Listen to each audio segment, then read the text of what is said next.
Assalamualaikum warahmatullahi wabarakatuh. Perkenalkan kami dari kelompok 12 sesi 094 dengan anggota kelompok pertama Iqbal Liviandri Kurniawan dengan NIM 23086341 dan saya sendiri Linda Juliana dengan NIM 23002105. Baik, kami dari kelompok 12 akan menjelaskan mengenai materi transfer dalam belajar dengan dosen pengampu yaitu Ibu Rahmi Dewi Febriani SPD MPD selaku dosen pengampu mata kuliah Psikologi Pendidikan. Jadi, apa sih sebenarnya transfer dalam belajar itu? Nah, di sini akan dijelaskan mengenai pengertian, jenis-jenis, faktor yang mempengaruhi, serta bagaimana upaya pendidik dalam mengoptimalkan transfer dalam belajar.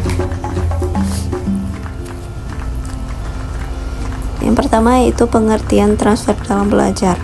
Transfer yaitu proses menerapkan pengetahuan dan keterampilan yang telah dipelajari dalam situasi baru. Sedangkan transfer dalam belajar yaitu proses pemindahan pola tingkah laku dalam situasi pembelajaran tertentu ke situasi lain. Hal ini dikemukakan oleh beberapa pendapat ahli, antara lain yaitu pertama ada pendapat Regelutz dan Stein, yaitu transfer adalah menekankan aplikasi dari apa yang telah dipelajari. Tordike dan Gates, transfer adalah fokus mereka pada pengaruh pembelajaran lampau. Osabel 1963, transfer adalah menghubungkan informasi baru dengan pengetahuan yang sudah ada dalam struktur kognitif. Selanjutnya ada pendapat lain yaitu ada menurut pendapat ahli Novak dan Gowin 1981, transfer adalah koneksi antar konsep dan aplikasi dalam konteks baru. Sedangkan menurut Ormond dan Sayers pada tahun 1989, transfer yaitu aplikasi pengetahuan dan keterampilan tetapi menambahkan elemen strategi. Menurut Anderson dan Pearson 1988, transfer yaitu koneksi antara informasi baru dan lama. Nah, yang B yaitu jenis-jenis transfer dalam belajar. Ada transfer positif, negatif, vertikal, dan lateral. Berikut penjelasannya. Pertama yaitu transfer positif, yaitu transfer yang berakibat baik terhadap kegiatan belajar selanjutnya. Yang kedua yaitu ada transfer negatif, yaitu transfer yang berakibat buruk terhadap kegiatan belajar selanjutnya. Yang ketiga yaitu transfer vertikal, transfer yang berakibat baik terhadap kegiatan belajar dalam mempelajari pengetahuan atau keterampilan yang telah tinggi atau rumit. Terakhir yaitu transfer lateral, yaitu transfer yang berakibat baik terhadap kegiatan belajar pengetahuan atau keterampilan yang sederajat. Baik, materi selanjutnya akan dijelaskan oleh rekan saya kepada Iqbal, dipersilakan. Baik, terima kasih. Di sini saya akan melanjutkan materi tentang faktor-faktor mempengaruhi transfer dalam belajar. Yang pertama itu ada taraf inteligensi dan sikap.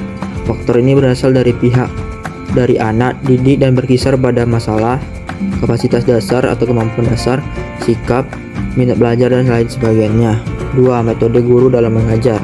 Faktor ini berasal dari pendidik dan berkisar antara lain pada penguasaan persiapan, alat peraga, pemilihan bahan lain dan sebagainya. 3. Isi dan metode pelajaran. Faktor ini berasal dari mata pelajaran itu sendiri. 4. Proses belajar.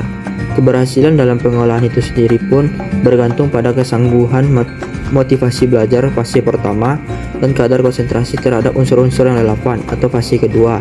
5. Hasil belajar. Hasil belajar yang mengandung kemungkinan untuk dialihkan secara lebih luas ke berbagai bidang studi, bahkan menjadi bekal untuk digunakan dalam bidang kehidupan. D. Upaya pendidik dalam mengoptimalkan transfer dalam belajar pada peserta didik.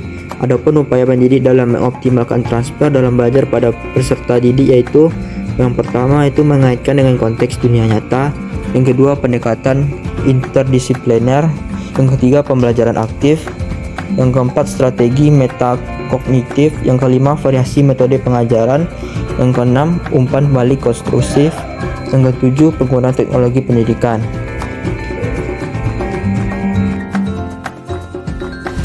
Baik, terima kasih kepada Iqbal. Jadi Dapat disimpulkan bahwasanya transfer dalam belajar merupakan proses pemindahan pola tingkah laku dalam situasi pembelajaran tertentu ke situasi lain. Transfer dalam belajar dapat berupa transfer positif, transfer negatif, transfer vertikal, dan transfer lateral. Transfer dalam belajar adalah proses penting yang dapat membantu peserta didik untuk belajar lebih efektif dan efisien. Dengan memahami faktor-faktor yang mempengaruhi transfer dan menerapkan cara-cara untuk meningkatkannya, peserta didik dapat memaksimalkan potensi belajarnya. Baiklah, sekian penjelasan dari kelompok 12. Assalamualaikum warahmatullahi wabarakatuh.